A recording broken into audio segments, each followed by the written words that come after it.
jirta. Kota اسمه استايل Egaan galata rabbii baga nagaan dhufte ka. Baga nagaan dhufte. Dubbii immoo sitti jajjabaattee danii asii gadi yeroo meeqaffaa si deebitee asii gadadanii lammaffaa yeroo lammaffaa si qaban. Wallahi baay'ee tokko keessa marraa lama qabame.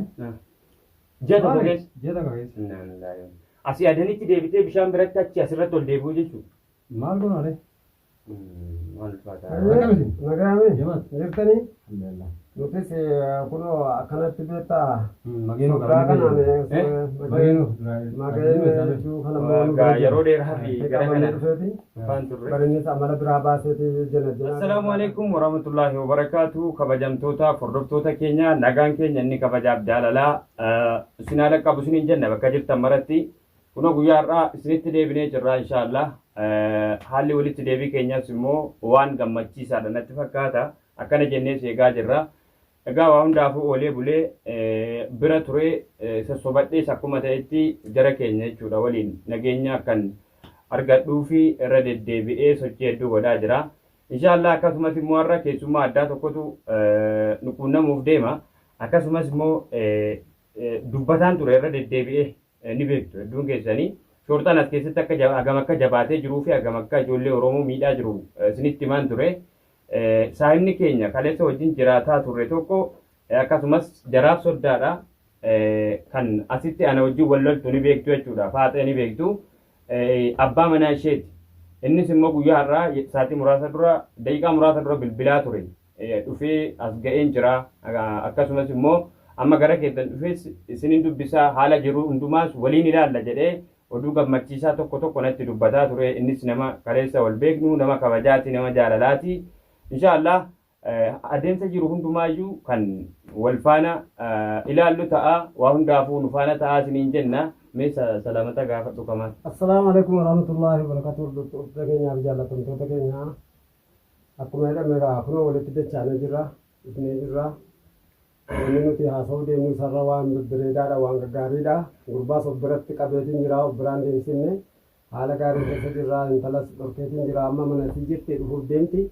Akkasumas soddaan xiyya tokkos ka keessa qabaniitii gad bu'eetii amma dhufuu jira isallee dhaqeetiin laalannaana keessumaan na bira jiraaf hin hafe amma inshaallah innillee dhufuu jira nan dhufa manaan deeminaan jedhee ni dhufanii akkasiiti isin cuftinuu nu quba qabaadhaa sheerlaayikis nu goggodhaa nu jajjabeessaadhaa gurbaan keessanis wanni ni miidhamu tokkollee isin jiru atillee waan yaaddu hin qabdu tamaam jajjabaadhuun sin jedha an obboleessi kee qaaliin soddaan kee qaaliin si biran jira.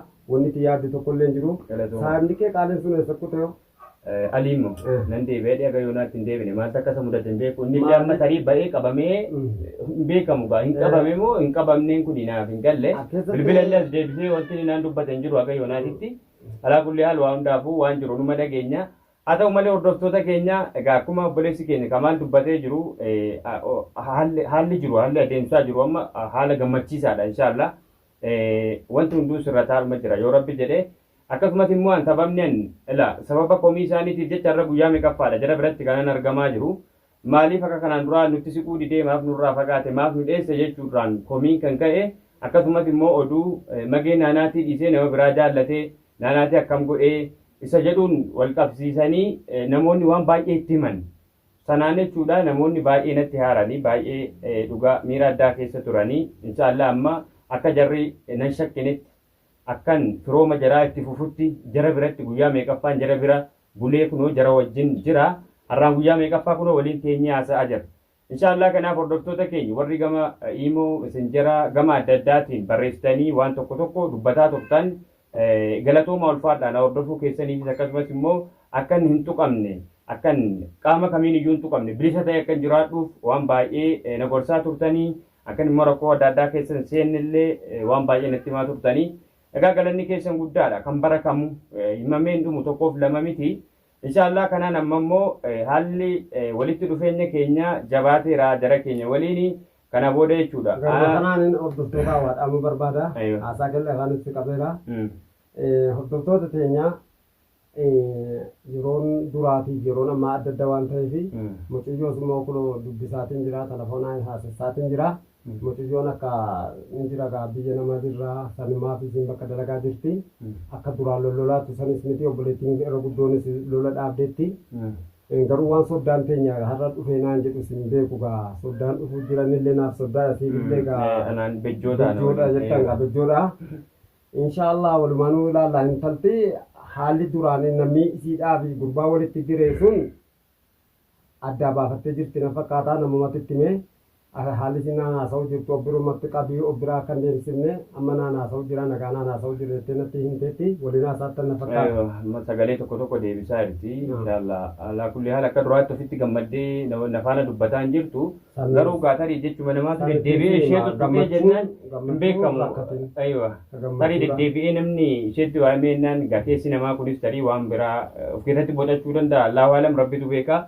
Alaa kulli haala akkasumas immoo ishee faanallee haasofne isheedhaanillee wal arguuf adeemna yoo rabbi jedhe fuuldura kanatti akkasumas immoo gaafan dura dhufe dhugaa dubbachuuf akka obboleettiin faateen jechuudha akkaataa isheen itti na lolaa turtee fi adeemsi waan biraa natti fakkaate waan nama biraatti kennanii ka'anii ana jechuudha akkan deebi'ee jiran gaafanne akkan jararraa callisuuf waan na lolan natti fakkaate jechuudha nan sodaadha. Eessa keessan fidaa bakka keessanii bakka akkasii jirti malee namni deebii naa kennu hin jiru. Ooltee bultee isinillee si loltuu fi waan biraa sitti hin fakkaatin hamatti illee hin fudhatin dallansuutti illee hin fudhatin waan ati teenya taateef waan isin teenya taateef akka ati dhaqxee mucucaattee bakka biraatti hin kumneef akka maqaan kee haasaafneef si lollaa si lolaatumas ammas manguddoo keeti beektaa gara tokkoon obboleessa keeti gara tokkoon soddaa keeti akka ati miidhamtu sin barbaadu akka maqaan keeti ganda namaatti haasaamu hin barbaadu salmaaf si lollee waan biraatti fudhattee illee hijaasi isin himatini isinis suma jabeessuuf isin suma eeguuf obboleettii dhuma si kennuuf malee akka ati ormatti hin baaneef malee waan biraatti hin Inshaallah galatooma ulfaadhaa namni gaa nama yookaan namni kan inni lolu nama jibbu qofa osoo hin taane nama jaalatu nama maan irraa fagaatta jedhanii nama loluun nama jibbuu miti natti dhiyaatu jechuun waan nama jaallataniif inshaallah hordoftoota keenya darbinee ammas immoo nama biraa dabalataa jirra nama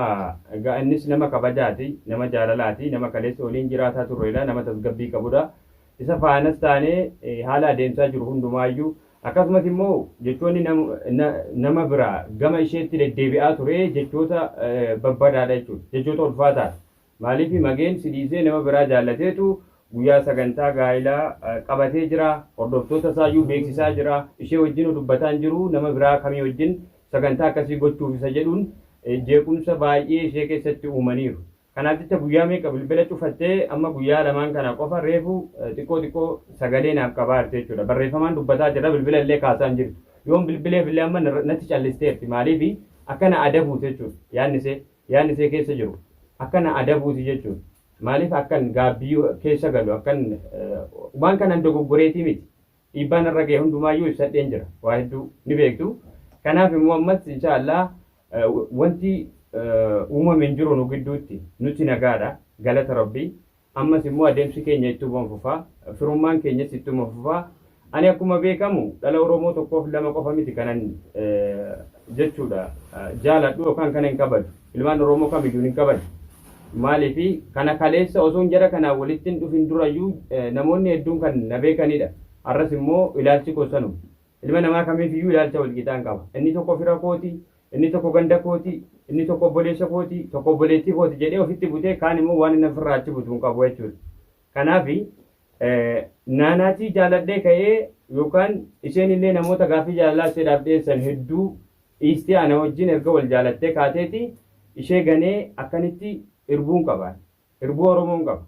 Oromoo hin ganu hin miidhu Oromoo hin dararu isa jedhuun irbuun qaba jechuudha. Ilmaan Oromoo qaqqaalii sabboontota hedduu wajjin irbuu yeroo hedduu seenee qaba. Kanaaf jecha miidhaan dhala Oromoo irraan ga'u tokkoyyuu hin jiru. Yeroo darbes akkam miidhamaa ture ni beektu. Yoon ofii kiyyaa miidhamellee deebisee dugda daadoo waan jedhamu sana baafachuu hin beeku. Maaliif ofii kan kooti Oromoo ta'ee Oromoon osuma inni na miidhayyuu deebisee iyyuu isa miidhuun nama irbuu Oromoo nyaateen ta'a waan ta'eef. Kanaaf hin sodaadha jechuudha. Kanaaf ammatti inshaallah haalli jiru hundumtiyyuu haala gammachiisaadha yoo rabbi nu gargaare fuuldura kanatti adeemsa jiru hundumaayyuu walumaan ilaallaa akkasumas kabajaa fi jaalalaan guyyaa sagantaa gaa'ila keenyaallee gama hundumaaniyyuu akkuma duraan isinii ibsaa turre kan isin biraan geenyu ta'a jedheen amana akkasuma obboleessa keenya kamaalillee naaf galatoonfadhaan qophaa kiyya galatoonfadhee hin danda'u nama waan baay'ee naa ta'edha. Waa hundaa haasofne ganaallee haasa'uudhaaf keenya waan babbareedaadha. Akkasiin inshaallah uumaatu yaadini. Egaan hordoftoota keenya akkasumas immoo kunoo obboleettiin Kamaal jechuudha. Faateen kan deddeebitee naa lolaa turte suni yeroo ammaa kanatti abbaa manaa ishee wajjin daa'ima ishee faa waliin mana ishee irraa gara kanatti dhufaa jiru inshaallah kunoo walumaan teenyee eegaa. Seenaa. Salaam alaikum. Salaam. Salaam. Makana kan dhuftee Egaan naguma jirtu akka simboo bakka nagaan dhuftan. Akkam nagaa. Nagaa fayyaa. Simboo. Fayyaa. Jirta. Akkam? Simboo kotti. Nagaadha. Akkam jirta. Taa'i. Akkam. Nagaa. Kotaa isimu astaayi. Egaan galata rabbii baga nagaan dhufte ka. Bakka nagaan dhufte. Dubbii immoo sitti jajjabaattee danii asii gadi yeroo meeqaffaa si deebitee asii gadadanii Lammaffaa. yeroo lammaffaa si qaban. Wallahi baay'ee tokko keessa marraa lama qabame. Ji'a tokko keessa. Ji'a tokko keessa. Asii adanitti deebitee bishaan biratti achi asirratti ol deebi'uu jechuudha. Maal goonaa Maal ulfaataa. Nagaame. Jamaat. Jirtanii? Alhamdulillah. Nutis kunoo akkanatti beektaa. Mageenoo Suuraa kanaan Mageenoo. mageen jechuu kana Yeroo dheeraa fi gara kana dhufeeti. afaan turre. Barinis amala biraa baaseeti jala gara biraa kana deddeemuu